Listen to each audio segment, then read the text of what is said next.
phosphate test is a very important test to give us more information on the nutrient levels in the water at our sample site. So to do our phosphate test, at some point we will need to time 5 minutes. So make sure when you get to your site that the timer sand is all the way down. Then find your phosphate test tube and fill it to the 5 milliliter line with sample water.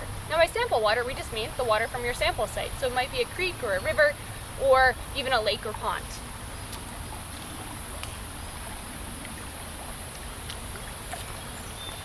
You get a little too much water in there like I did, just slowly dump it out until it reaches that 5 ml or milliliter line.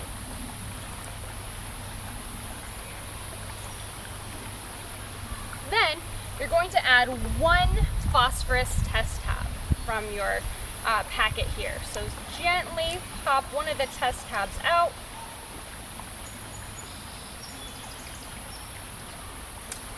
Put it in, cap it, and then mix it gently, going up and down until the tablet has disintegrated, dissolved, or disappears. Now, this might take a little time, so be patient. It's all in the name of science.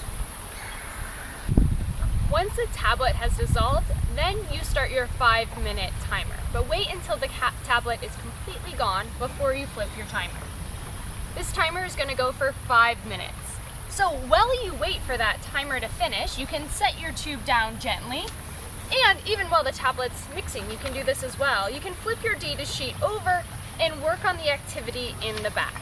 This might be an activity that your teacher has provided for you, or it might be one of the activities that we've provided, such as searching for fossils at your sample site. After 5 minutes have passed, it's now time to make your phosphate reading. So find the color chart included in your kit, and you'll notice that there's this nice white area along the sides of the color. You can hold your test tube right along that white area and match the color as best you can to your chart. Now it might look like it's somewhere in between, for example, 1 and 2, so it's a great idea to put 1.5 if you think it's somewhere in the middle of those two numbers. Record your answer on your data sheet. Make sure all of your team members agree.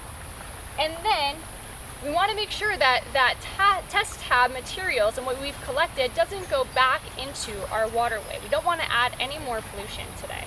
So we'll carefully take our cap off and pour it into the plastic bottle labeled waste or waste chemicals. If you have a rinse water at your site, you can also carefully rinse your phosphate tube and pour that rinse water in your waste bottle as well. You can cap it and make sure all the materials are set for the next group or put away if you're finished for the day.